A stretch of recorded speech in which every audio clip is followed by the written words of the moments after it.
Awal Ramadan penumpang pesawat mengalami penurunan. Bandara Sultan Mahmud Badruddin II mengklaim penumpang pesawat pada awal Ramadan mengalami penurunan. Eksekutif Jenderal Manajer SMB 2 RI Wan Winaya Mahdar mengatakan, diperkirakan penumpang pesawat pada 2 minggu sebelum hari Lebaran. Faktor penyebab penurunan penumpang pesawat di SMB 2 ini yakni anak-anak belum libur sekolah, kantor belum libur.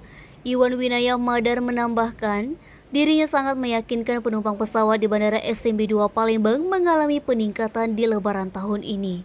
Hal itu akan terjadi jika ada regulasi yang baru, yakni salah satu contoh mempersyaratkan naik pesawat harus mempunyai vaksin booster 2.